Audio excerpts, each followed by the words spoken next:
Shalom warga kerajaan, pada hari Anda mendengar berita suara gembala ini, kita sedang merayakan yaitu Hari Raya Pentakosta, ya, pencurahan Roh Kudus yang pertama kali untuk gereja Tuhan. Tapi sebelumnya itu juga adalah di mana firman Tuhan diturunkan di Gunung Sinai. Dalam Kisah Rasul pasal 16 ada satu kejadian tentang pentingnya mengenali the source of authority. Ketika mereka sedang pergi ke tempat sembahyang ayat 16, bertemu dengan seorang budak perempuan. Hamba di sana masih muda artinya, dan dia adalah seorang oracle. Dia seorang yaitu medium yang mempunyai roh tenung. Roh tenung di sini adalah the spirit of Phaethon. Kita tahu mereka menyembah Apolos, ya, menyembah dewa Apollo, dan di sana tentang roh Piton. Roh Piton itu dengan tenungannya, tuan-tuannya memperoleh pengalaman besar. Jadi rupanya dia ini dikaryakan. Kalau orang hatinya, Tuhan selalu memakai manusia yang menyerahkan diri. Tapi ada juga yang menyerahkan diri pada kuasa kegelapan. Saudaraku, roh Piton ini seperti gambaran pada ya ular piton. Ular piton itu tidak berbisa, tetapi melilit yaitu mangsanya dan kemudian dihancurkan. Sampai gak bisa bernapas. Apa artinya gak bisa bernapas? Tidak lagi berdoa. Nah saudara, roh jahat ini mengucapkan yang kelihatannya baik. Hati-hati saudaraku. Saya kira salah satu karunia paling penting adalah karunia membedakan roh. Dan mereka berkata, orang-orang ini, Paulus dan Silas, adalah hamba Allah yang maha tinggi. Mereka memberitakan kepadamu jalan kepada keselamatan. Wow, the way of salvation. Tetapi saudara bayangkan, oracle atau medium ini, wanita ini dikenal sebagai tukang ramal. Dan dia mengasosiasikan dirinya dengan kita sebagai hamba-hamba Tuhan. Dulu saya pernah mau diminta berkhotbah bersama seorang yang tadinya dukun katanya, tapi bertobat. Hati saya nggak tenang saudara, nggak betul ini. Bayangkan kalau saya bersama dengan dia, ya, belum pasti tentang pertobatan, belum ada buahnya kok. Jadi saya tidak pernah mau, karena iblis itu selalu dompleng, saudara. You know, iblis itu suka dompleng. Dan apa yang terjadi? Paulus nggak tahan lagi. Permulaan dia juga ragu-ragu, loh ini kok menyebut Allah yang maha tinggi, dan dia pakai otoritasnya. Demi nama Yesus Kristus, aku menyuruh engkau, siapa? Roh jahat itu, spirit of Phaethon, Piton. Keluar di perempuan ini. Seketika juga keluar roh itu. Apa yang terjadi saudaraku? Gempar. Kota Filipi itu gempar. Ada tuan-tuan perempuan itu. Ada penguasa-penguasa. Ada pembesar-pembesar kota. Dan saudaraku, itu menggerakkan orang banyak. Saudara tahu bahwa apa yang anti kepada Kristus itu adalah roh. Bukan cuma politik, bukan cuma kelompok kepercayaan lain. Dan tuduhannya orang itu mengacau kota kita karena mereka orang Yahudi. Saudara lihat nih, rasialisme. Mereka mengajarkan adat istiadat yang kita sebagai orang Romawi tidak boleh menurutinya. Juga orang banyak. Saudara, kita tahu dalam Efesus pasal yang ke-6 bagaimana tatanan daripada kuasa kegelapan itu ada gubernurnya, ada bupatinya. Dan kita lihat di sini mereka menguasai bukan cuma eksekutif, legislatif, tetapi juga yudikatif. Perhatikan saudara di sini. Kita tidak melawan darah dan daging. Tetapi kemudian mereka dilemparkan ke dalam penjara. Sebelumnya dihajar saudaraku. Mengoyakkan pakaian mereka. Karena apa? Karena mengusir setan. Dalam hidup saya mengusir setan, menyembuhkan orang sakit, malah dapat tantangan. Saudara sudah dengar yaitu berita-berita yang lalu tentang Kisah Rasul 3 dan 4. Bagaimana kita menyembuhkan orang lumpuh sejak lahir malah di penjara, saudara. It happened in this life dan pada zaman seperti ini. But be strong in the Lord. Kenalilah sumber otoritasmu dalam nama Yesus. Amin. Haleluya. Shalom. Sekali lagi shalom. Saya percaya setiap kita adalah orang-orang yang berkemenangan di dalam Dia. Amin. Kita punya Tuhan yang besar yang sudah berikan kuasa buat setiap kita, sehingga kita menjadi lebih daripada pemenang. Amin. Terima kasih Tuhan Yesus. Kami bersyukur dan bangga punya Tuhan yang seperti Engkau. Engkau yang berdaulat dalam setiap kehidupan kami. Engkau yang berkuasa atas surga dan bumi. Dan segala kuasa itu Engkau berikan buat setiap kami, sehingga kami boleh menjadi orang-orang yang berkemenangan di dalam Engkau Tuhan. Pagi hari ini Tuhan, kami mau meninggikan Engkau. Kami boleh menyembah Engkau Tuhan di atas segala Tuhan, Allah di atas segala Allah. Sebab tidak ada Tuhan yang seperti Engkau. Tidak ada Allah yang seperti Engkau Tuhan. Engkau yang layak kami tinggikan, layak kami agungkan sepanjang umur hidup kami. Terima kasih Bapak, terima kasih. Di dalam nama Tuhan Yesus. Haleluya.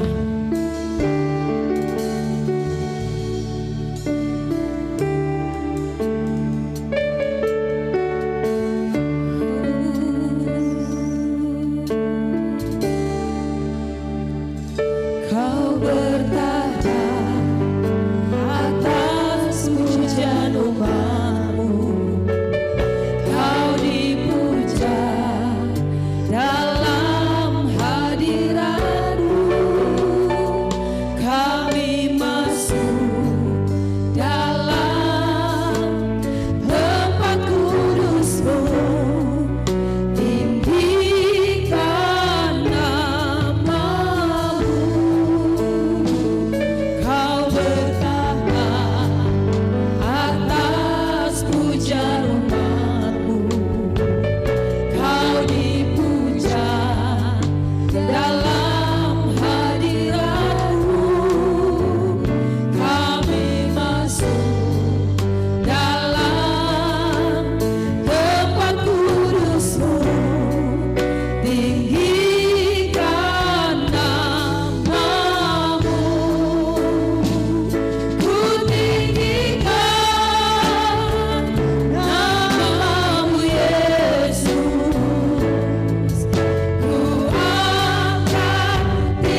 sudah melakukan perkara-perkara yang ajaib dan dahsyat untuk Indonesia dan kota kami Jember, sehingga bangsa dan kota ini boleh menikmati segala yang terbaik dari surga.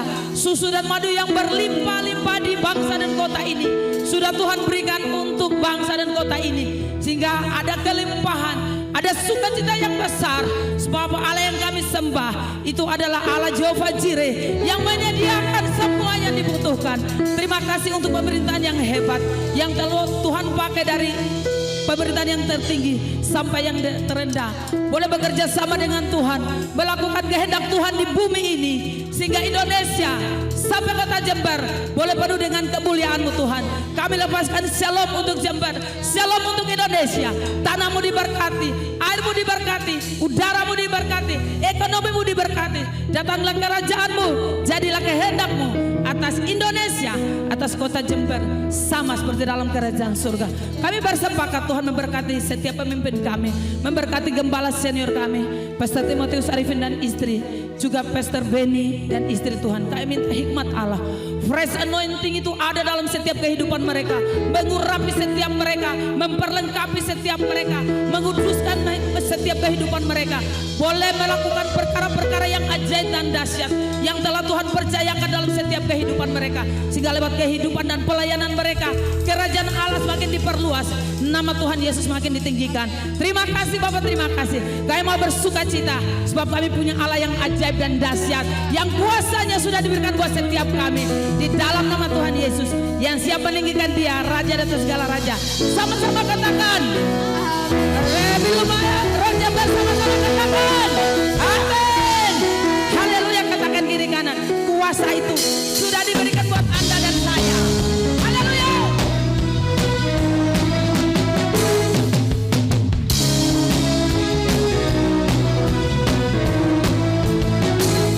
Padaku telah diberikan kuasa, haleluya, kuasa menyembuhkan dunia. Oleh firman-Mu yang hidup, memerintah dalam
perkara-perkara yang ajaib.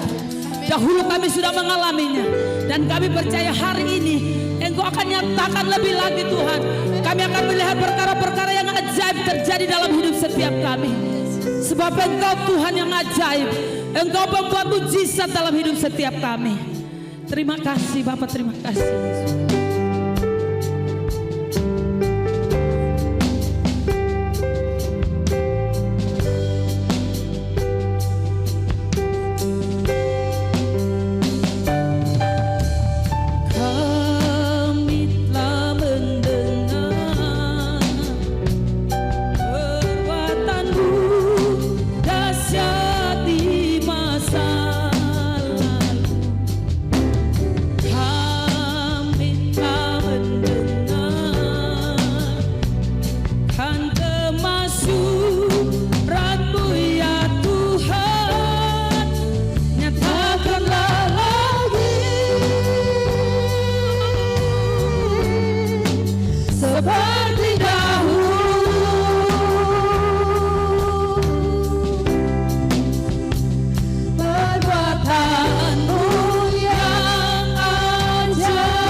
Mari kekasih Tuhan, warga kerajaan, sebelum kita mendengar firman Tuhan, lewat pujian ini kita diingatkan Sudah berapa lama dalam setiap kehidupan kita melewatkan perbuatan-perbuatan yang ajaib dari Tuhan. Kita terlalu biasa dan mungkin kita menganggap apa yang sedang Tuhan kerjakan dalam hidup kita hal yang biasa. Namun tahukah saudara bahwa dalam perjalanan hidup kita sampai hari ini, pekerjaan Allah yang dahsyat dan ajaib itu masih terus berlangsung atas setiap hidup kita. Apapun pergumulan saudara hari ini, Yesuslah jawabannya.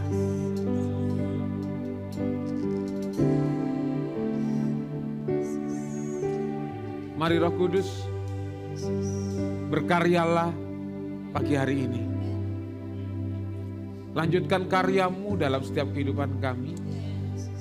Sebab kami percaya ketika pujian dinaikkan, kelepasan, kesembuhan terjadi. Bahkan ketika firman Tuhan disampaikan, kesembuhan, mujizat-mujizat itu terus terjadi Tuhan. Sehingga setiap hidup kami umat-Mu, kami boleh mengalami persekutuan kami dengan Engkau. Terima kasih Bapa, berfirman buat kami pagi hari ini. Kami buka hati kami buka seluruh hidup kami untuk kebenaran firman-Mu. Roh Kudus, tolong kami untuk kami boleh memahami. Biarlah roh hikmat dan wahyu menuntun kami untuk kami melakukan kebenaran firman-Mu. Dalam nama Tuhan Yesus, haleluya. Amin, amin. Puji Tuhan, shalom. Shalomnya masih lemes, shalom. Haleluya. Nah, saudaraku dikasihi Tuhan, di minggu ini, di minggu yang ketiga di bulan Mei, kita sedang memperingati tentang Hari Pentakosta, di mana Roh Kudus dicurahkan 2000 tahun yang lalu. Dan mari pagi hari ini kita percaya bahwa kuasanya, pergerakannya itu masih terjadi atas setiap kehidupan kita. Amin. Nah, saudaraku dikasihi Tuhan, bertepatan dengan Hari Pentakosta ini, temanya adalah The Impact of Compassion, atau belas kasihan yang mempengaruhi orang lain. Nah, jadi saudaraku dikasihi Tuhan, bahwa sepanjang 31 bulan ini kita bicara tentang authority to influence, atau berwenang untuk mempengaruhi. Nah, jadi saudaraku dikasihi Tuhan, ketika kita ternyata waktu saya merenungkan kebenaran firman Tuhan ini, bahwa untuk menjadi sebuah pengaruh bukan dengan kekuatan dengan kekuatan kita, dengan sebuah daya dan upaya yang kita upayakan dalam kehidupan kita, namun ini semua adalah sesuatu yang memang Tuhan kerjakan lewat hidup kita. Katakan lewat. Jadi Tuhan mau pakai hidup saudara dan saya. Makanya dalam Lukas 9 ayat 1 sampai yang kedua, ini ayat mas kita, katakan bahwa Yesus memanggil ke-12 murid. Ya, jadi Yesus manggil murid-muridnya, lalu memberikan tenaga dan kuasa kepada mereka untuk menguasai setan-setan dan untuk menyembuhkan penyakit-penyakit, dan ia mengutus mereka untuk memberitakan kerajaan Allah dan untuk menyembuhkan orang. Jadi waktu Yesus memberikan kuasanya ini kepada murid-muridnya ini, supaya mereka ini memiliki sebuah pengaruh dampak dari apa yang mereka kerjakan. Jadi merupakan dampak dari apa yang mereka kerjakan, dampak dari sebuah pengalaman mereka bersama dengan Tuhan. Jadi ini yang dimaksudkan. Nah, itulah sebabnya ketika kita bicara The Impact of Compassion ini, firman Tuhan dalam Matius 9 ayat yang ke-13, saudara, firman Tuhan katakan begini, jadi pergilah dan pelajarilah arti firman ini. Yang ku kehendaki ialah belas kasihan dan bukan persembahan. Karena aku datang bukan untuk memanggil orang benar, melainkan orang berdosa. Nah, kisah ini saudaraku dikasihi Tuhan, dilatar belakangi, saya tulis enggak? Oh ya, dari Matius si pemungut cukai yang dipanggil oleh Tuhan. Ya, setelah Yesus pergi dari situ, ia melihat seorang yang bernama Matius duduk di rumah cukai. Lalu ia berkata kepadanya, ikutlah aku. Maka berdirilah Matius lalu mengikut dia. Kemudian ketika Yesus makan di rumah Matius, datanglah banyak pemungut cukai. Ya, perhatikan ini, banyak pemungut cukai dan orang berdosa makan bersama-sama dengan dia dan murid-muridnya. Ini yang Yesus lakukan, saudaraku ya. Bahwa Yesus datang, kemudian dia ketemu dengan Matius, ikut aku. Ya, Matius ikut, kemudian makan di rumah Matius. Datang pemungut cukai, orang-orang berdosa, mereka makan bersama-sama dengan Yesus dan murid-muridnya. Ayat 11, pada waktu orang Farisi melihat hal itu, ya kan?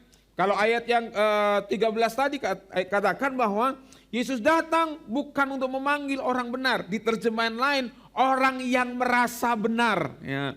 Kalau repot ya, kalau orang sudah merasa benar, sekalipun jalannya salah, tetap dia mengkengkeng ya, tahu mengkengkeng ya, dia akan paksa dirinya bahwa dia benar, kan gitu ya. Nah, orang Farisi ngomong, melihat hal itu, berkatalah mereka kepada murid-murid Yesus, mengapa gurumu makan bersama-sama dengan pemungut cukai dan orang berdosa? Karena mereka punya sebuah pemikiran begini, orang terkenal, seorang yang memiliki pengaruh, orang yang kemana-mana banyak pengikutnya, maka dia harus mengkristal hidupnya, dia harus kumpul dengan orang-orang yang sama, ya kan? Derajatnya sama. Tapi ini yang Yesus lakukan, Yesus makan dengan pemungut cukai dan orang berdosa. Yesus mendengarnya dan berkata, bukan orang sehat yang memerlukan tabib, tetapi orang sakit. Nah, saudara dikasih Tuhan, waktu Yesus mengimpartasikan kuasa kepada murid-muridnya, Yesus pengen supaya mereka pergi menyatakan kuasa itu dengan cara bagaimana? Dengan cara ada belas kasihan situ yang Yesus mau yang untuk supaya mereka bergerak menyatakan kuasa itu. Sebab kalau saudara pelajari di dalam apa yang Yesus lakukan, apa yang Yesus nyatakan, saudaraku dikasih Tuhan, bahwa Yesus selalu bergerak dengan belas kasihan. Sebab belas kasihan adalah hati Tuhan. Waktu Yesus melihat orang banyak mendengar pengajarannya, Yesus ngomong gini, tergeraklah hatinya oleh belas kasihan. Waktu Yesus ketemu orang lumpuh, Yesus ngomong tergeraklah hatinya oleh belas kasihan. Sehingga siapapun yang ditemui Yesus, waktu tergeraklah hatinya oleh belas kasihan, di situ kuasa dan mujizat itu dinyatakan. Jadi belas kasihan adalah hati Tuhan yang menggerakkan kita untuk kita bergerak menyatakan kuasa. Saudaraku dikasih Tuhan, hari-hari ini, di dunia terakhir ini, kita melihat bahwa belas kasihan mulai diekspos untuk mendapatkan sesuatu. Ya kan, follower, kemudian dengan tujuan-tujuan tertentu, diekspos sedemikian rupa supaya mereka mendapatkan sesuatu. Tetapi Yesus mau begini, bahwa apa yang kita kerjakan adalah menunjukkan kuasa yang ada di dalam diri kita. Amin. Saudaraku dikasih Tuhan, dorongan belas kasihan inilah yang membuat mujizat itu terjadi. Waktu saudara lihat orang sakit, waktu kita melihat orang yang tidak berdaya, apa yang mendorong kita? Ya, apa yang mendorong kita? Yang mendorong kita itulah yang pada akhirnya membuat kita menaruh belas kasihan dan mujizat itu dinyatakan. Nah, saudaraku dikasih Tuhan, kalau ini hati Tuhan, maka ini yang harus ada dalam hidup kita. Yudas, pasal 1, 17 sampai yang ke-23, firman Tuhan berkata begini. Tetapi kamu, saudara-saudaraku yang kekasih, ingatlah apa yang dahulu telah dikatakan kepada kamu oleh rasul-rasul Tuhan kita Yesus Kristus. 18, sebab mereka telah mengatakan, perhatikan ya, sebab mereka telah mengatakan kepada kamu, menjelang akhir zaman akan tampil pengejek-pengejek yang akan hidup menuruti hawa nafsu kefasikan mereka. 19, mereka adalah pemecah belah yang dikuasai hanya oleh keinginan-keinginan dunia ini dan yang hidup tanpa Roh Kudus. Ya, sudah diperingatkan dalam Yudas, menjelang akhir zaman tampil pengejek-pengejek. Ya, hidup menuruti hawa nafsu, hidup dalam kefasikan. Ya, kemudian mereka pemecah belah, dikuasai oleh keinginan-keinginan dunia yang hidup tanpa roh. Nah, waktu kita lihat akan hal ini, apa yang firman Tuhan perintahkan buat kita? Ayat yang ke-20. Akan tetapi kamu saudara-saudaraku yang kekasih, bangunlah dirimu sendiri di atas dasar imanmu yang paling suci dan berdoalah dalam Roh Kudus. Peliharalah dirimu demikian dalam kasih Allah sambil menantikan rahmat Tuhan kita Yesus Kristus untuk hidup yang kekal. 22. Tunjukkanlah belas kasihan kepada mereka yang ragu-ragu. Artinya bahwa ini harus ada dalam kehidupan kita karena kita sedang ditunjukkan kepada sebuah keadaan, kepada sebuah fakta tentang keadaan dunia di akhir zaman. Ya, pengejek-pengejek mereka berusaha mencari, kalau boleh saya istilahkan dengan bahasa yang sederhana, mereka berusaha menarik pengikut sebanyak mungkin untuk mereka dipengaruhi oleh pengertian-pengertian mereka. Tetapi kita sebagai orang percaya ternyata tidak boleh cuek bebek. Ya kan? Kita harus memiliki sebuah kepedulian terhadap hidup mereka, kepada mereka yang ragu-ragu dengan cara bagaimana belas kasihan itu ada dalam hidup mereka. Jadi waktu kita melihat mereka, ada belas kasihan dalam diri kita supaya mereka juga dapat kasih karunia Tuhan. Ini doa kita, doa yang lahir dari belas kasihan. Artinya bahwa waktu kita melihat jiwa, kita menunjukkan namanya kemurnian hati dalam mengasihi orang lain. Ayat yang ke-23, firman Tuhan katakan begini. Jadi kitab Yudas tadi. Selamatkanlah mereka dengan jalan merampas mereka dari api. Tetapi tunjukkanlah belas kasihan yang disertai ketakutan kepada orang-orang lain juga. Dan bencilah pakaian mereka yang dicemarkan oleh keinginan-keinginan dosa. Saudaraku dikasih Tuhan, waktu kita melihat pribadi seseorang, mungkin orang itu menjengkelkan, mungkin orang itu tidak menyenangkan, mungkin orang itu sudah berbuat jahat terhadap kita. Kalau ada belas kasihan, kalau ada hati Tuhan dalam hidup kita, kita tidak akan pernah membenci pribadinya, yang kita benci adalah perbuatannya. Kita mengasihi orang itu sehingga apa? Yang lahir dari hidup kita adalah doa kita untuk menyelamatkan mereka. Ya, kita berdoa bukan begini kan doanya. Tuhan, orang itu sangat menjengkelkan Tuhan. Ya, semoga, pakai kata semoga ya. Waktu dia jalan kepleset kulit pisang. Jangan gitu ya. Kenapa? Karena hati kita marah. Hati kita dendam, hati kita benci, saudaraku. Saya tidak pernah menyetujui perbuatan-perbuatan yang tidak baik yang dilakukan oleh seseorang. Tapi yang saya tidak setuju adalah ketika kita berdoa dengan sebuah maksud begini, celaka dalam hidup mereka. Kenapa? Karena waktu hati Tuhan ada dalam hidup kita tahu kalau mereka terus-menerus melakukan itu, jalan mereka bukan jalan yang sama dengan kita. Akhir dari hidup mereka adalah neraka, kegelapan kan. Tetapi waktu kita berdoa, makanya kita berdoa merampas mereka dari api dengan cara bagaimana? Belas kasihan Allah itu harus ada dalam diri kita. Waktu kita melihat jiwa, kita melihat belas kasihan Allah ada dalam hidup kita. Artinya kita mengasihi orang lain dengan hati yang murni, karena itulah isi hati Tuhan buat setiap jiwa. Nah, jadi saudaraku dikasih Tuhan, lahir belas kasihan dalam setiap kehidupan kita akan memunculkan banyak hal yang akan Tuhan kerjakan dalam kehidupan kita. Makanya firman Tuhan katakan di ayat yang ke-22, saya kembali sebentar. Tunjukkanlah belas kasihan kepada mereka yang ragu-ragu. Ada banyak pertentangan-pertentangan dalam sekitar kehidupan kita. Namun kita, firman Tuhan katakan, kuasa itu diberikan kepada murid. Siapakah murid? Saudara dan saya yang ada di tempat ini untuk menunjukkan belas kasihan itu. Nah, sekarang saudaraku dikasih Tuhan, bagaimana membangun belas kasihan yang dapat mempengaruhi orang lain? Yang pertama adalah membangun diri sendiri dulu. Ya kan? Yudas 1:20 katakan begini, akan tetapi kamu saudara-saudaraku yang kekasih, bangunlah dirimu sendiri di atas dasar imanmu yang paling suci. Jadi kita punya tugas yang pertama sebagai seorang murid, sebelum kita keluar mempengaruhi orang lain dengan belas kasihan Tuhan, kita harus membangun diri kita dengan apa? Membangun di atas dasar iman yang paling suci. Kita harus membangun dasar iman kita. Jangan sampai kita kemudian memiliki keraguan-raguan untuk merampas dan merebut mereka. Jangan-jangan kita akan terikut dengan mereka karena kita tidak pernah membangun diri kita.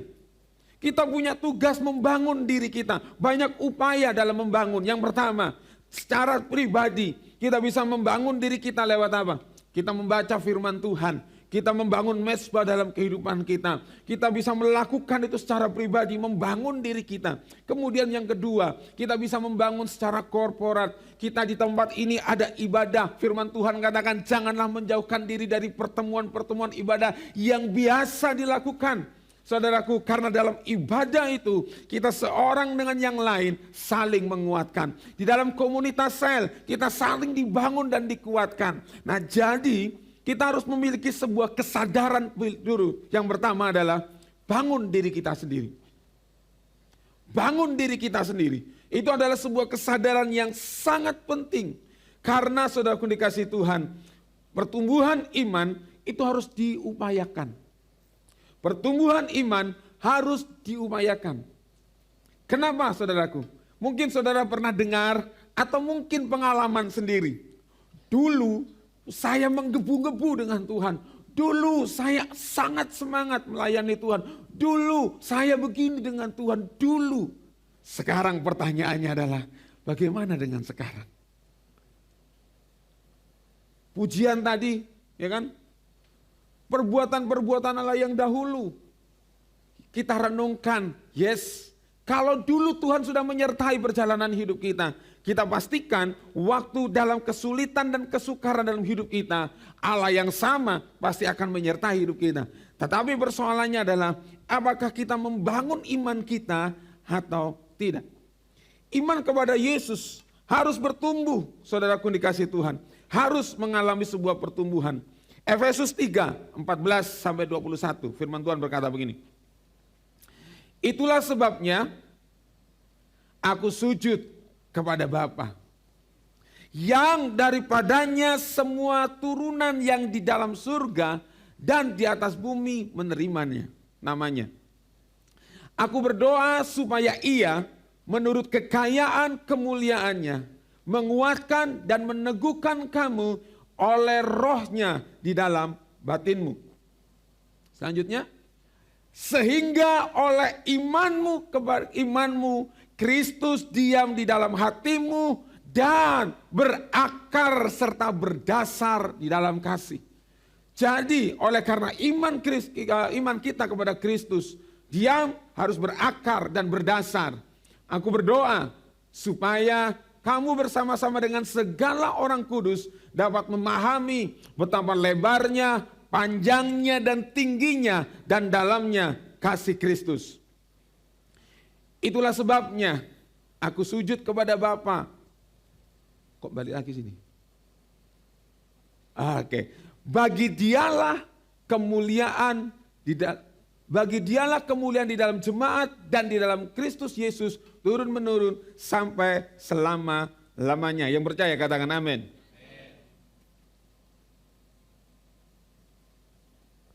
Wah, tidak ketulis ya. Saya bacakan aja 19, tidak ada sini.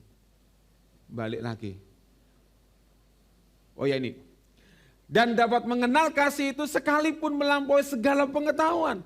Aku berdoa supaya kamu dipenuhi dalam seluruh kepenuhan Allah. Bagi dialah yang dapat melakukan jauh lebih banyak daripada yang kita doakan atau pikirkan, seperti yang ternyata dari kuasa yang bekerja di dalam kita. Jadi saudaraku dikasih Tuhan, kita mau belajar di sini bahwa waktu kita ini mengupayakan pertumbuhan dalam kehidupan kita, lewat apa? Pengenalan kita pribadi dalam kehidupan kita akan melahirkan sebuah gaya hidup. Ya, sebuah gaya hidup kita bangun terus-menerus dalam kehidupan kita untuk memahami betapa lebar, tinggi, dan panjangnya kasih Tuhan itu dari mana? Kalau kita tidak membangun setiap iman kita. Waktu saya merenungkan ini, saudaraku dikasih Tuhan, saya menemukan gini. bahwa persoalan yang kita hadapi, apapun itu, menurut orang lain kecil, menurut kita besar, adalah sebuah kesempatan bagi kita untuk mengalami pengalaman iman bersama dengan Tuhan. Untuk apa? Semakin berakar dan semakin bertumbuh di dalam Tuhan. Tuhan izinkan setiap kesulitan-kesulitan dalam hidup kita ternyata untuk supaya kita memiliki sebuah pengertian semakin bertumbuh di dalam Tuhan. Saya menemukan sebuah kebenaran begini. Waktu kita ikut Tuhan, kok rasa-rasanya persoalan kita semakin banyak. Saya renungkan begini, supaya begini saudara, bahwa kita membangun iman, kesadaran penuh dalam diri kita, bahwa kita tidak punya apa-apa. Kebenaran firman Tuhan berkata begini, bahwa kita ini hanya bejana tanah liat, rapuh, mudah hancur. Tetapi roh yang ada dalam diri kita, Tuhan berikan roh itu. Roh Kudus diberikan kepada setiap kita untuk menolong kita orang yang lemah ini. Dan itu harus dipraktekkan dalam hidup kita. Pengalaman-pengalaman kehidupan kita. Makanya firman Tuhan katakan kita perlu membangun diri kita. Iman kita harus kita bangun supaya iman kita adalah sebuah iman yang nyata. Bukan iman kata orang. Ayub saudaraku, waktu dia sudah menyelesaikan persoalannya, dia menuliskan begini di akhir kitabnya. Dulu aku dengar kata orang tentang Tuhan, tapi sekarang aku mengalaminya. Dulu aku pernah kata orang begini, tapi aku mengalaminya. Saudaraku dikasih Tuhan, pengalaman kita bersama dengan Tuhan itu akan membangun iman kita semakin hari semakin kuat di dalam Tuhan. Rasul Paulus pernah menuliskan begini, aku tahu apa itu kekurangan, aku tahu apa itu kelimpahan. Karena di dalamnya, waktu kita menyadari di situ, Tuhan sedang bergerak di situ, kita sedang membangun iman kita. Jadi yang pertama, supaya kita bisa menjadi dampak dengan belas kasihan, bangun dulu iman kita. Bangun diri sendiri dulu, supaya kita bisa menolong orang lain. Sebab waktu kita menolong orang lain, kita menjadi orang yang kuat untuk menolong orang lain. Yang kedua, saudaraku yang dikasih Tuhan, penuh dengan Roh Kudus. Yudas 1:20 katakan, berdoalah dalam Roh Kudus. Berdoa dalam Roh Kudus tidak dibatasi dengan berdoa dalam bahasa roh. Sekalipun berdoa dalam bahasa roh itu sangat penting. Ya, karena bahasa roh ini kalau saudara perhatikan nanti dalam kitab Korintus itu ada dua hal. Bahasa roh yang pertama adalah bahasa roh untuk membangun diri kita.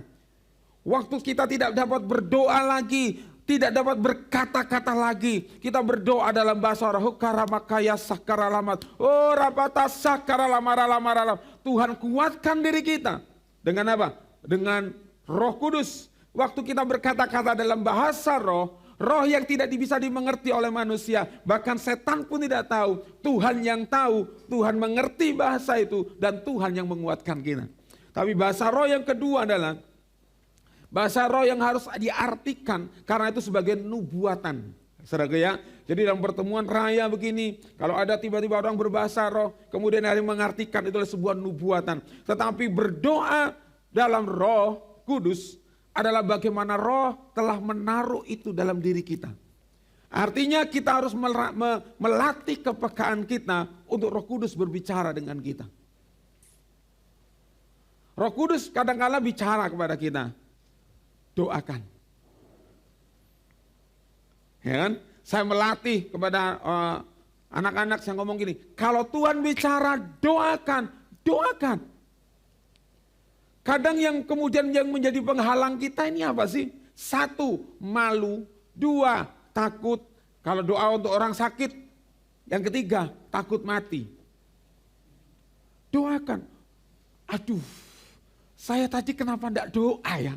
Kenapa enggak doa ya? Tadi Tuhan suruh doa. Latih. Makanya firman Tuhan katakan gini, untuk kita punya belas kasihan itu, Roh Kudus sudah bilang kepada kita, doakan. Beri, gitu ya. serius Tuhan, dari mana aku mau ngasih? Lah yang di tanganmu apa? Kan gitu saya. Tapi dorongan ini Roh Kudus selalu bicara kepada kita. Artinya bahwa waktu kita dipenuhi dengan Roh Kudus, kita belajar peka dengan pribadinya. Karena Roh Kudus itu pribadi. Ya, Roh Kudus itu pribadi, bukan berbeda dengan kuasa-kuasa yang lain.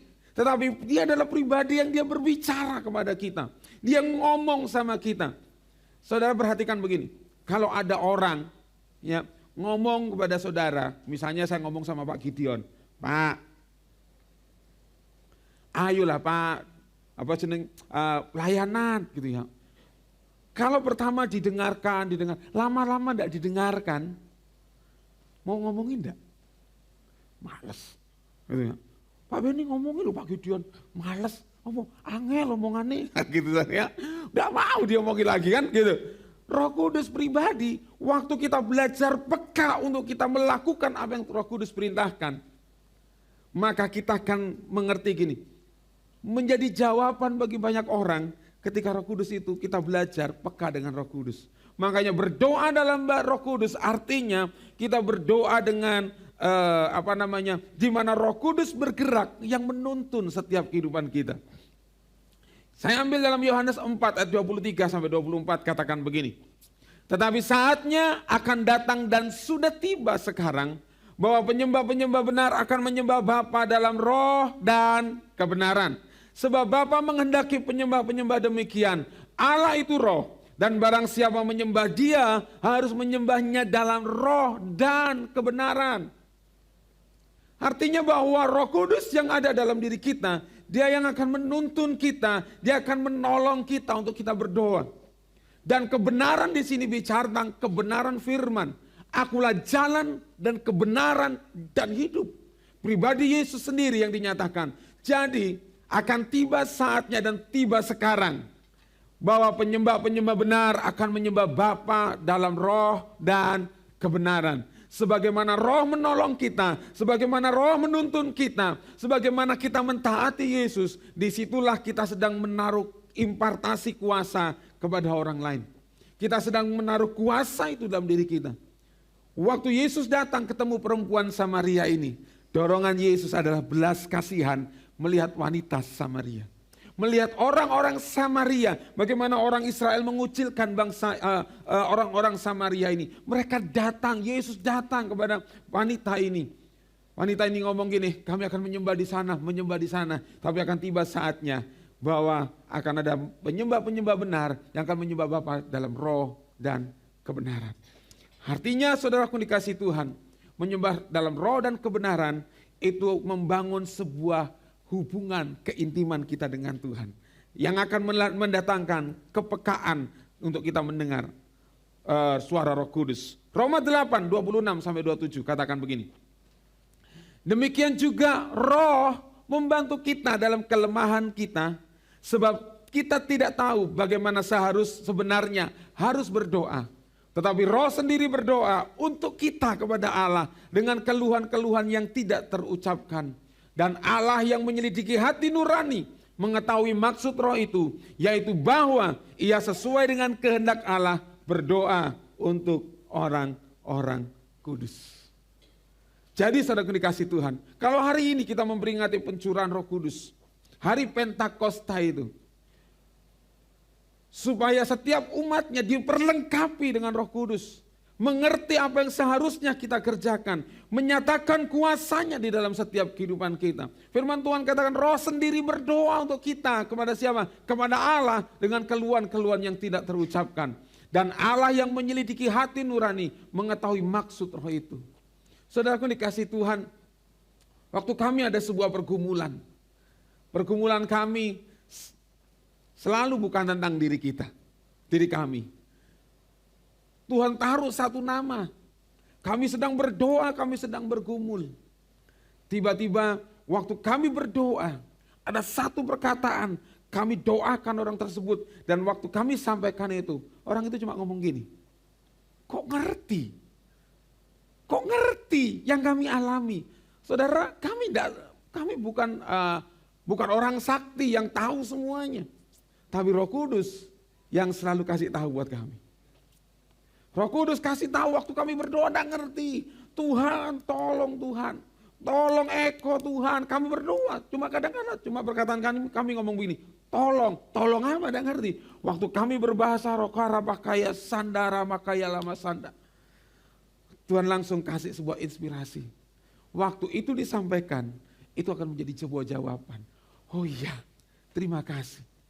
Kan gitu. Kami manusia biasa, tetapi Roh Kudus yang menolong kami untuk mengerti akan yang Tuhan kerjakan dalam setiap kehidupan kita. Jadi saudaraku dikasih Tuhan. Yang kedua, supaya kita memiliki sebuah pengaruh untuk mempengaruhi orang lain ini. Dengan belas kasihan, mari izinkan Roh Kudus bergerak dalam hidup kita. Jangan pernah tahan waktu Roh Kudus bilang. Slogan ini yang sering kita munculkan waktu kita melayani. Bukan soal benar atau salah. Artinya waktu kita mau sampaikan itu, belajar. Salah tidak persoalan. Tetapi yang penting kita mau belajar sampaikan. Kalau itu benar, maka Roh Kudus sedang tuntun kita untuk menyatakan itu.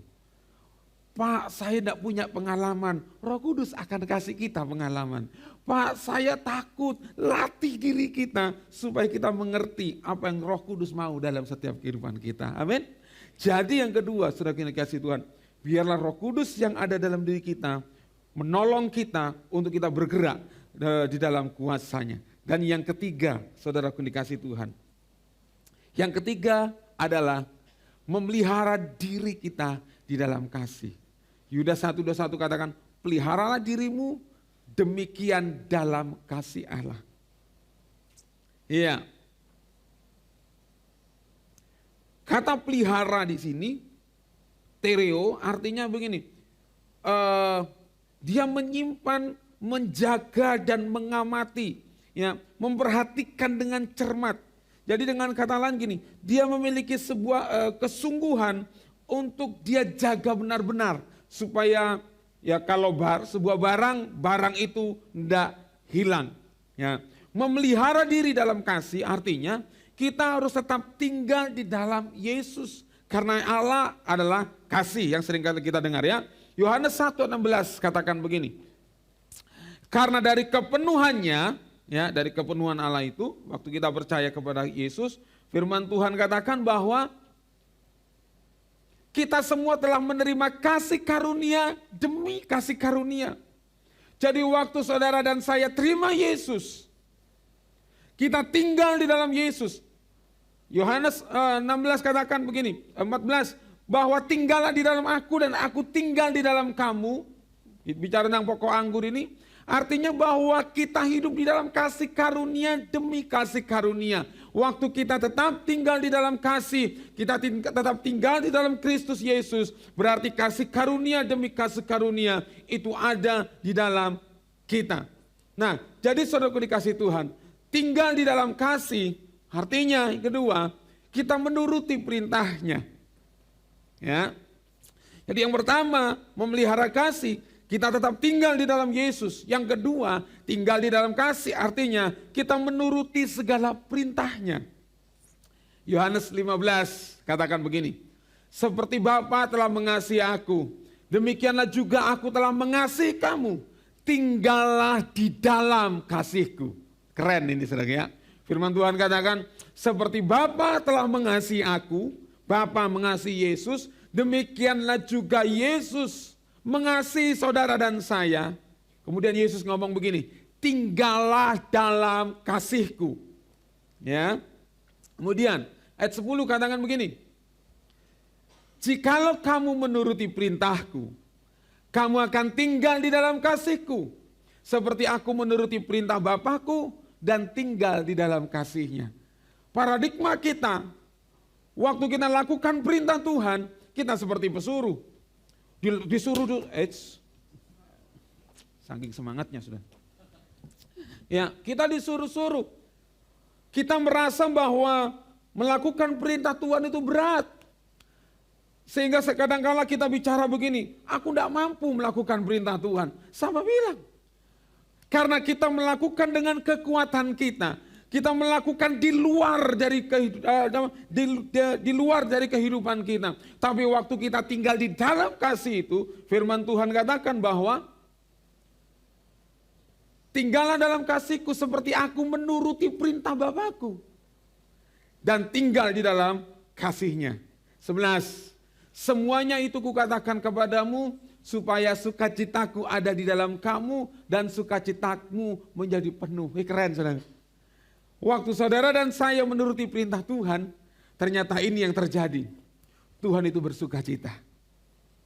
Seneng banget, weh, keren gitu ya. Dan sukacitamu itu menjadi penuh. Jadi konsep pikir kita, cara pandang kita adalah letakkan bahwa melakukan perintah itu sebuah beban. Letakkan perintah Tuhan itu sebuah keharusan yang mengikat kita. Tapi waktu kita lakukan perintah Tuhan, itu ada sebuah sukacita dalam kehidupan kita. 12 katakan begini, inilah perintahku, yaitu supaya kamu saling mengasihi seperti aku telah mengasihi kamu. Wow, ternyata waktu kita dengar, supaya kamu saling mengasihi seperti aku telah mengasihi aku. Mari kita baca ayat 12 ini bersama-sama. 1, 2, 3.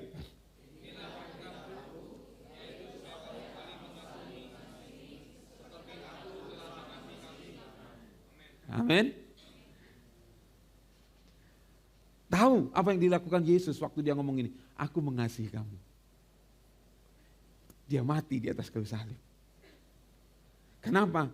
Waktu dia lihat hidup kita terikat, hidup kita terbelenggu dengan dosa, dia merelakan dirinya mati di atas kayu salib. Artinya bahwa kasih Tuhan itu kasih yang luar biasa.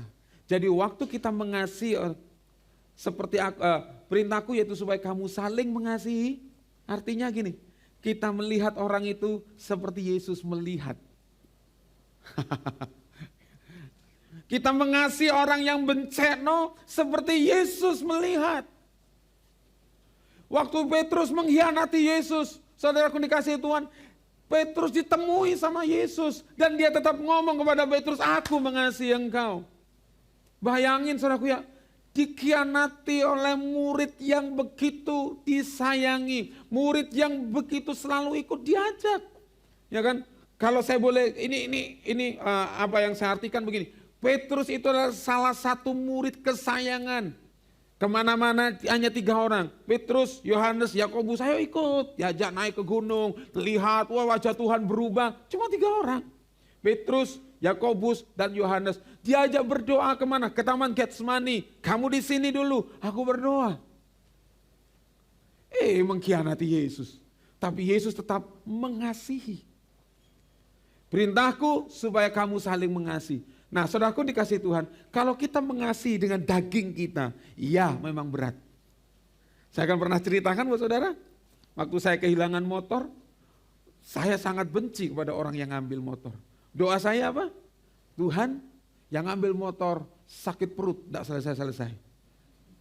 Tapi waktu saya memahami gini, waktu Tuhan bicara, Roh Kudus bilang, apa enggak bisa dirubah doamu? Ya apa? Mangkel ya Tuhan. Mangkel ya Tuhan gitu ya. Enggak bisa dirubah. Untuk melihat sebuah perspektif yang berbeda. Bahwa mungkin orang ini butuh. Kalau dia sudah menikah mungkin istrinya sakit, dia butuh. Dia enggak bisa lagi ngapa-ngapain. Sehingga dia ambil sepeda motormu. Waktu saya mengubah perspektif. Seperti Yesus melihat. Yesus juga mengasihi orang yang mencuri ini. Doa saya rubah, Tuhan, saya ampuni orang yang mengambilnya. Dan saya lepaskan berkat. Setiap perkataan kutuk yang sudah keluar dari mulut saya ambil, saya cabut dalam nama Yesus. Dan aku sekarang lepaskan berkat dalam nama Tuhan Yesus. Motornya balik? Enggak. Yang berbeda adalah begini, saya punya sukacita. Saya tidak lagi marah, saya tidak lagi dendam, saya sukacita aja. Sukacita aja, saudara. Senang, saudara. Wow, terima kasih Tuhan. Ternyata gini, hatiku tidak terikat dengan sebuah benda. Sukacitaku tidak terikat dengan sebuah benda. Tapi sukacitaku karena Kristus yang ada dalam diriku. Nah jadi saudaraku dikasih Tuhan, supaya ini kukatakan kepadamu, supaya sukacitaku ada di dalam kamu. Dan sukacitamu menjadi penuh. Inilah perintahku, yaitu supaya kamu saling mengasihi seperti aku mengasihi. Sebab kasih itu adalah budaya kerajaan. Ya, kasih itu adalah budaya kerajaan. 1 Yohanes 4 ayat yang 8, firman Tuhan berkata begini. Barang siapa tidak mengasihi, ia tidak mengenal Allah, sebab Allah adalah kasih. Waktu diri kita penuh dengan kebencian, kita tidak bisa lihat Allah. Artinya bahwa Allah apapun yang sedang bergerak dalam hidup kita tidak bisa kenal bahwa ini Tuhan. Yang kita kenal, kita akan marah, kita akan benci di situ. Kenapa?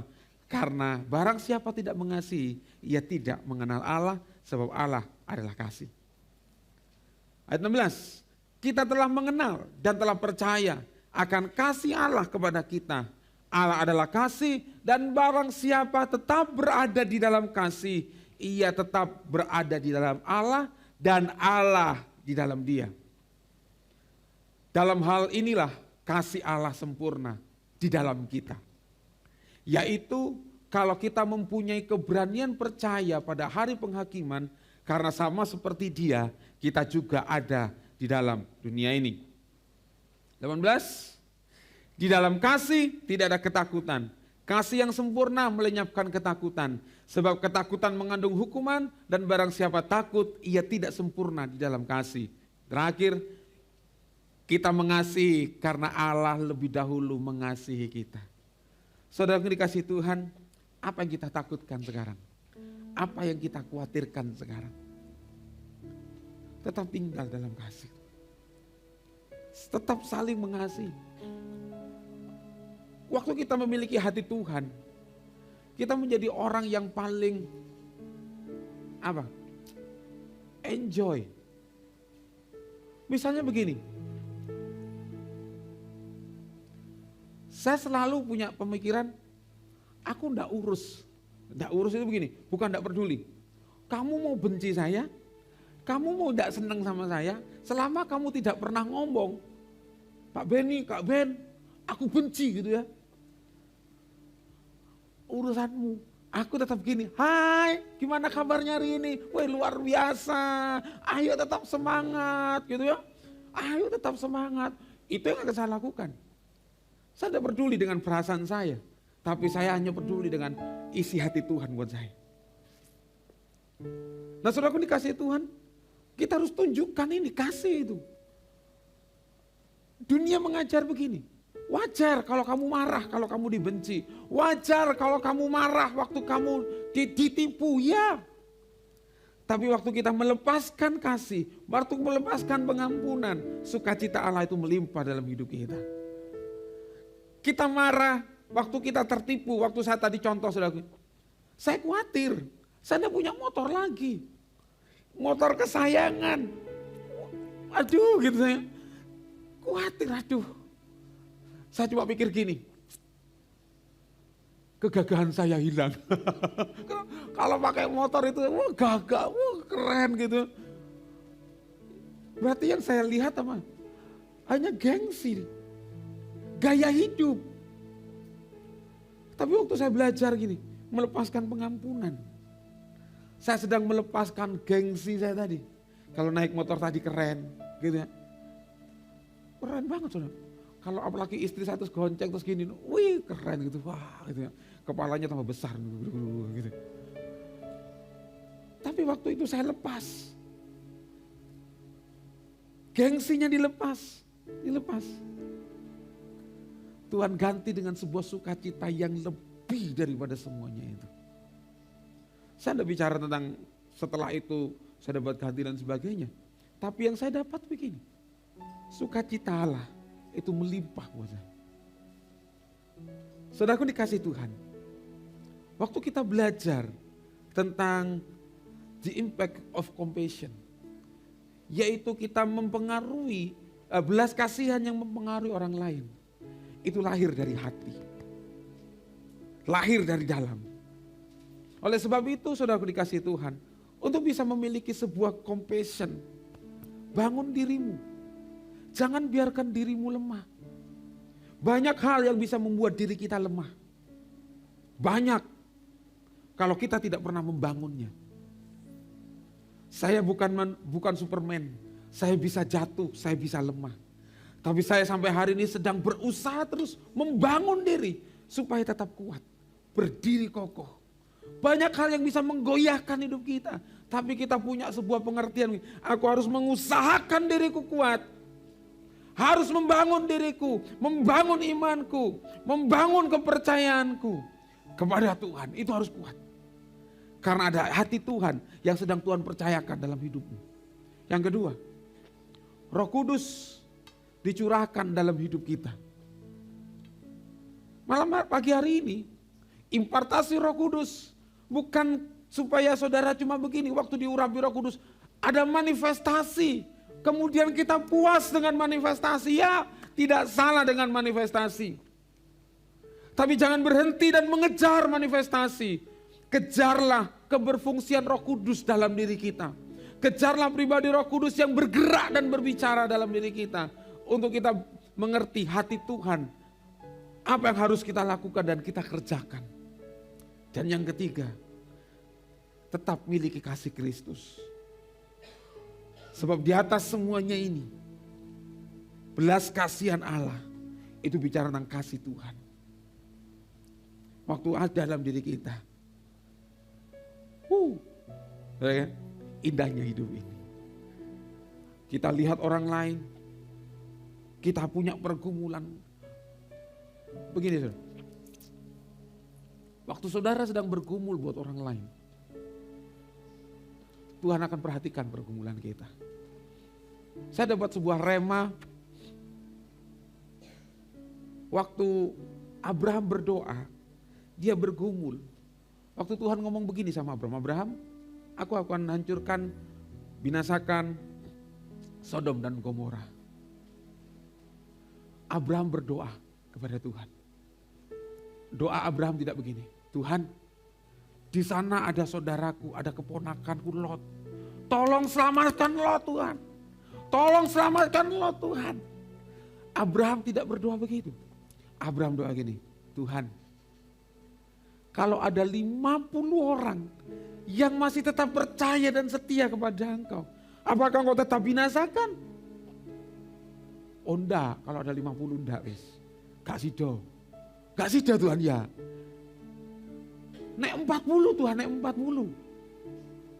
Gak boleh 40 wis. Gak sido gitu ya. Itu percakapan yang luar biasa ya antara Abraham dan Tuhan. Serius Tuhan 40 enggak dibinasakan? Enggak. Karena 40 orang itu aku enggak akan binasakan. Abraham luar biasa loh. Dia berani. Dia lihat gini, belas kasihan Allah ada dalam kota Sodom dan Gomora.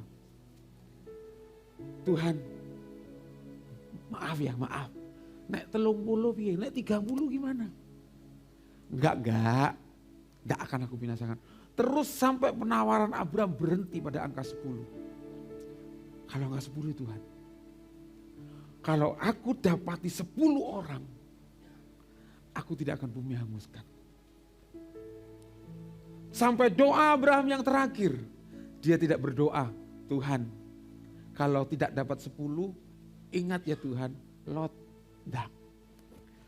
Tapi waktu Tuhan mendapati ternyata di Sodom dan Gomora tidak ada 10 orang. Alkitab mencatat begini. Tuhan ingat Abraham sehingga dia kirim malaikatnya untuk menolong Lot dan keluarganya. Tuhan ingat Abraham. Tuhan ingat Abraham. Kalau dalam hati kita ada compassion, ada belas kasihan ilahi, maka yang memperhatikan kita adalah Tuhan. Amin. Saya minta kunci deh. Saya undang pemuji bisa maju ke depan.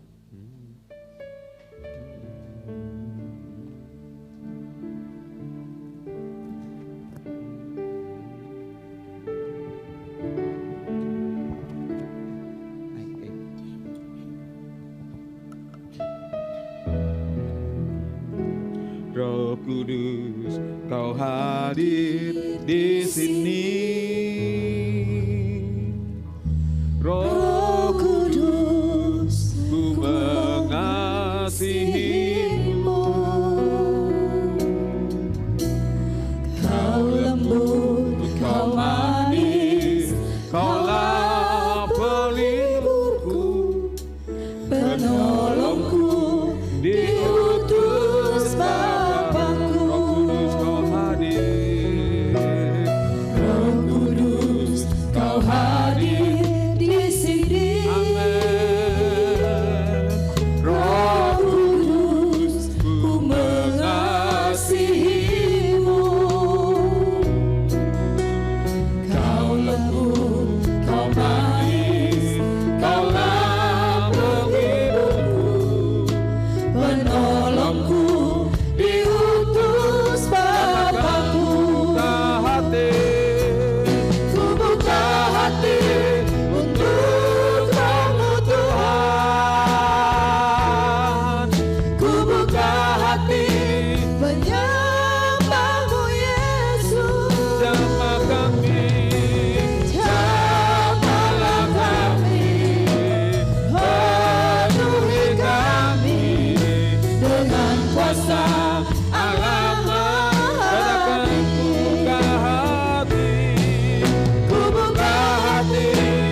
Katakan Roh Kudus hadir di tempat ini pagi hari ini. Roh Kudus, kau hadir di sini. Roh Kudus, ku mengasihimu. Kau lembut, kau manis, kaulah penghiburku, penolongku.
Tuhan datang kepada kita.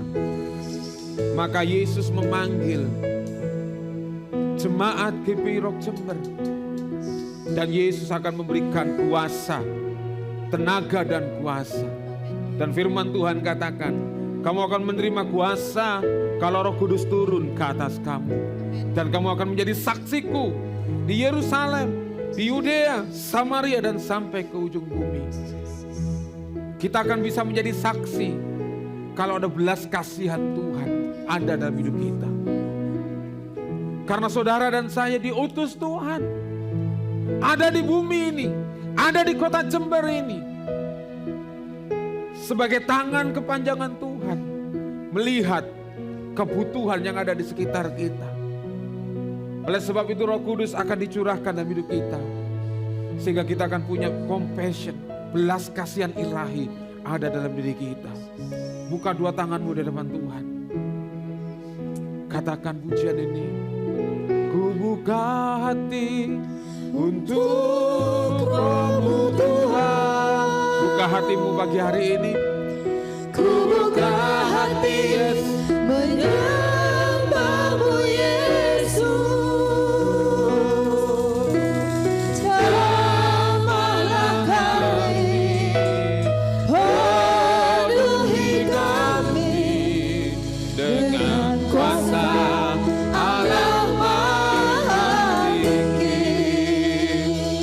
Saudara yang sudah dipenuhi dengan bahasa roh, saudara bisa berbahasa roh pagi hari ini.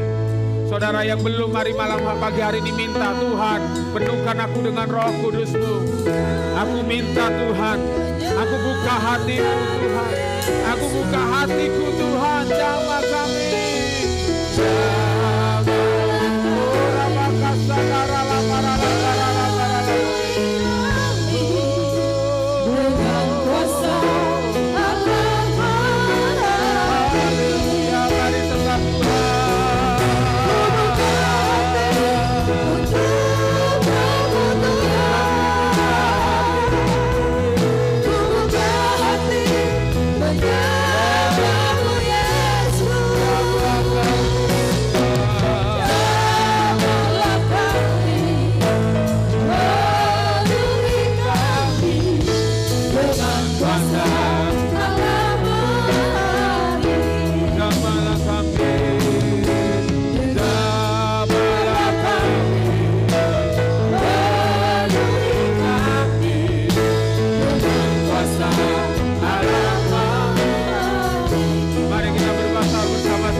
Mari di momentum Pentakosta ini, kobarkan api Pentakosta dalam dirimu pagi hari ini. Saudara yang sudah dikarunia dengan berkata-kata dalam bahasa roh, silahkan saudara berkata-kata dalam bahasa roh. Kobarkan apimu yang mulai padam. Kobarkan kembali apimu yang padam. Kobarkan apimu yang kuat. Kobarkan pagi hari ini. Saudara yang belum dikaruniai, mari minta bersama Tuhan. Tuhan, aku mau minta Roh Kudus-Mu. Penuhi aku dengan Roh Kudus-Mu pagi hari ini.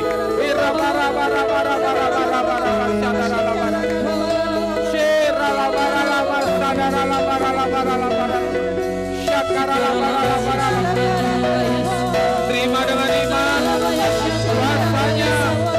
Terima dengan iman Roh Kudus-Nya. Terima dengan iman dalam nama Yesus. Amin, amin. Kina maralama sakarala maralama. Makasih Yesus. Terima kasih. Kami percaya Roh-Mu ada dalam hidup kami, membakar hati kami, membakar hidup kami, untuk kami memiliki belas kasihan ilahi, melihat jiwa-jiwa, merebut jiwa-jiwa yang sedang dikuasai oleh kuasa kegelapan. Tolong kami Tuhan, dan biarlah lewat Roh Kudus-Mu kami boleh memiliki hati Tuhan.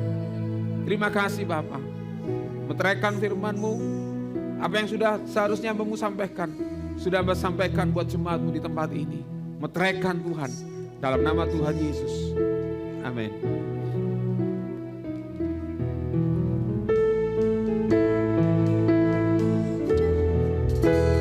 Terang-Mu Yesus, sucikan daku.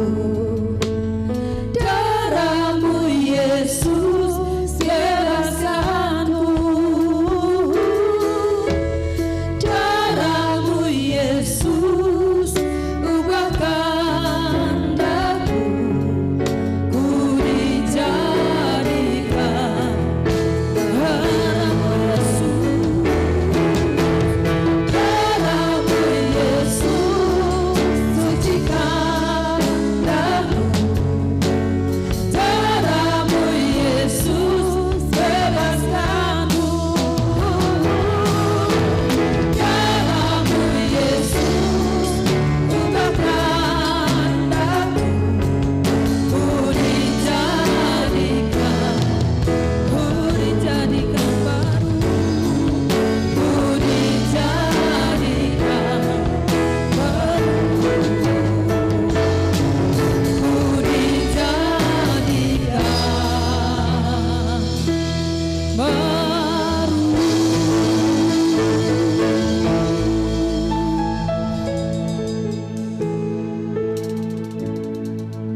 saudara yang ibadah secara onsite di tempat ini, mungkin ada yang belum menerima roti dan anggur, saudara bisa mengangkat tangan supaya bisa dilayani. Dan bagi saudara yang ibadah secara online, saudara bisa mengambil roti dan air putih sebagai pengganti anggur.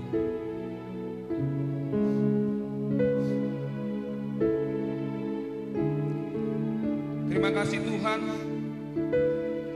kami akan masuk di dalam sakramen perjamuan kudus.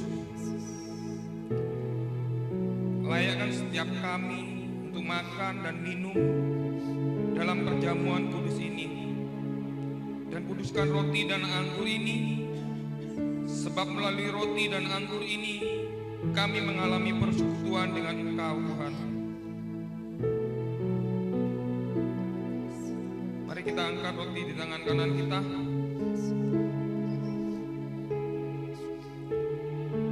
Roti ini adalah lambang dari tubuh Tuhan yang terpecah bagi kita.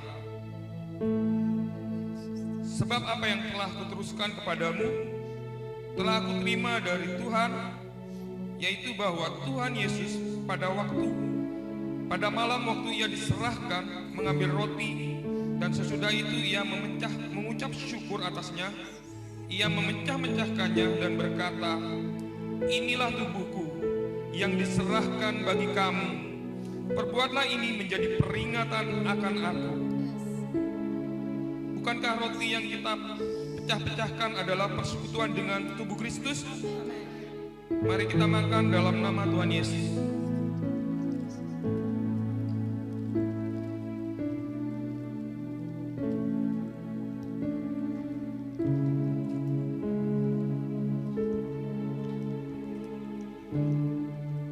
Mari kita angkat cawan di tangan kanan kita.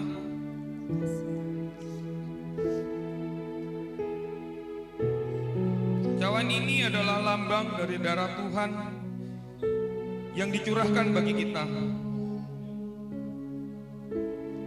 Demikian juga ia mengambil cawan sesudah makan, lalu berkata, cawan ini adalah perjanjian baru yang dimateraikan oleh darahku. Perbuatlah ini setiap kali kamu meminumnya, menjadi peringatan akan aku. Bukankah cawan pengucapan syukur yang atasnya kita ucapkan syukur adalah persekutuan dengan darah Kristus? Mari kita minum cawan ini di dalam nama Tuhan Yesus.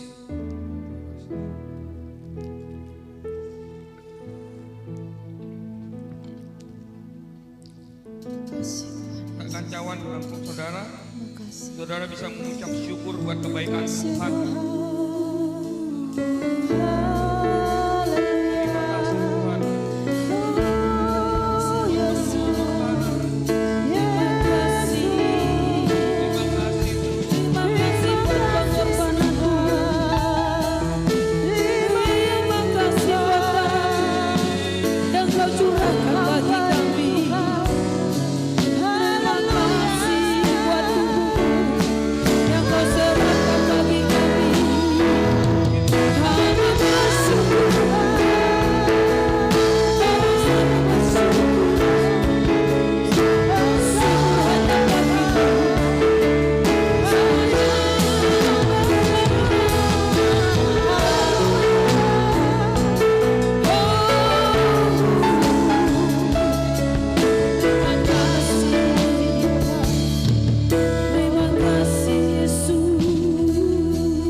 Your name stands above them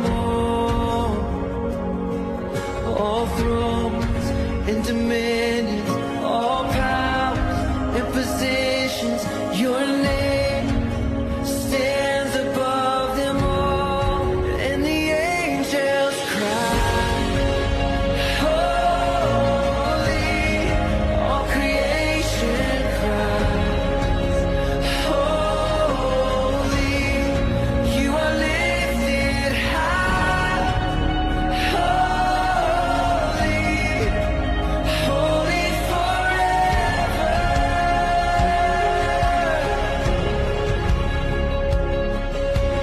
If you've been forgiven, and if you've been redeemed, sing a song forever to the Lamb.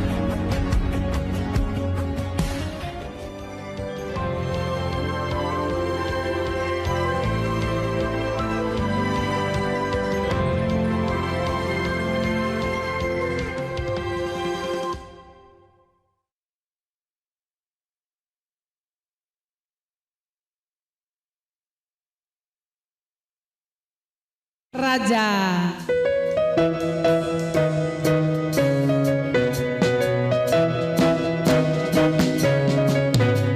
Aku anak raja, aku anak raja, aku anak raja. Aku anak raja, aku anak raja, aku anak raja. Halo anak-anak raja. Ayo Papa Mama berdoa bagi anak-anak raja yang dititipkan dalam kehidupan keluarga mereka. Lalu jemaat, ulurkan tanganmu, kita dukung setiap orang tua yang berdoa bagi anak-anaknya. Mereka berdoa karena mengasihi.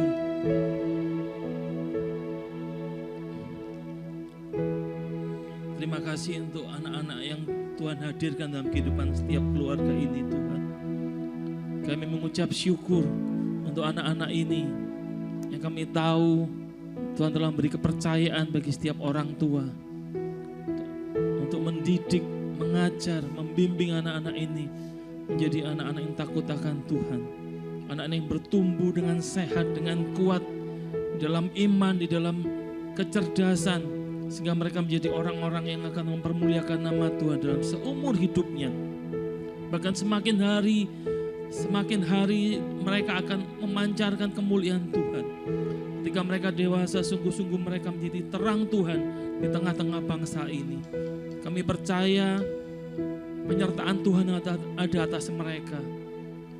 Bahkan kami juga tahu Tuhan, tantangan yang mereka hadapi di masa mendatang tidaklah mudah. Tapi Tuhan, kami percaya sebagai orang tua, kami akan tetap bergantung pada Tuhan untuk boleh mengajar anak-anak ini, untuk mendidik anak-anak ini, untuk membawa anak-anak yang juga boleh menggantungkan hidupnya kepada Tuhan. Terima kasih Bapa, tumbuhkan iman anak-anak ini di dalam Engkau, tumbuhkan kasih-Mu, tambahkan pengharapan-Mu, pengharapan anak-anak ini kepadamu Tuhan. Terima kasih Bapa, kami percaya, untuk itu kami berdoa bahwa Tuhan sudah mendengarkan setiap doa orang-orang tua yang ada di depan kami ini, dan juga mendengarkan doa kami seluruh jemaat GBI Rock Jember ini. Terpuji nama-Mu kekal selamanya, dalam nama Yesus. Mari kita yang percaya doa kita jawab, Tuhan katakan amin. Amin. Haleluya. Hanya Engkau yang layak kami tinggikan, layak diagungkan, sekarang sampai selama-lamanya. Haleluya.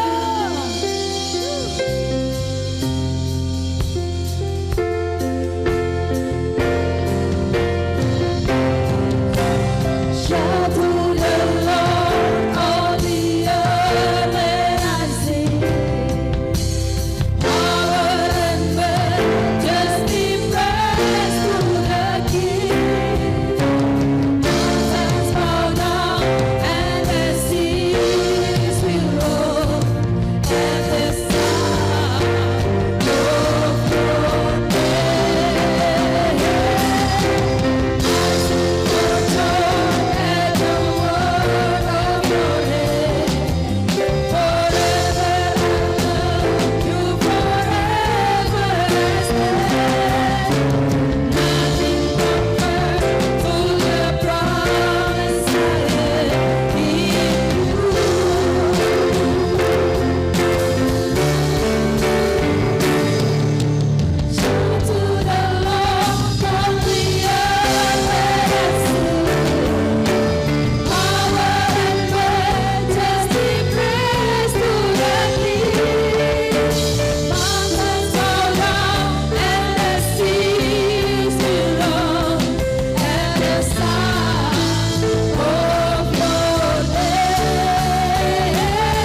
Tuhan,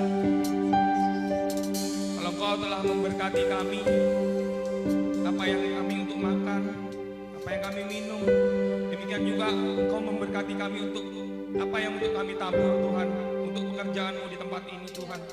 Kami memberi dengan sukacita karena Engkau telah memberkati kami Tuhan.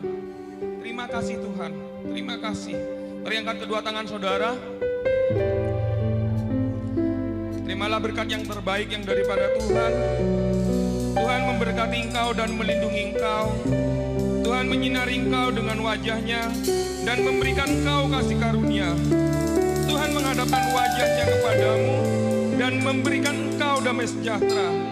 Dan aku mengurapi engkau dan mengutus engkau untuk engkau menjadi perwakilan kerajaan Allah dimanapun engkau berada. Dan terimalah berkat yang sempurna yang dari Allah Bapa, Putra, dan Roh Kudus. Di dalam nama Tuhan Yesus Kristus.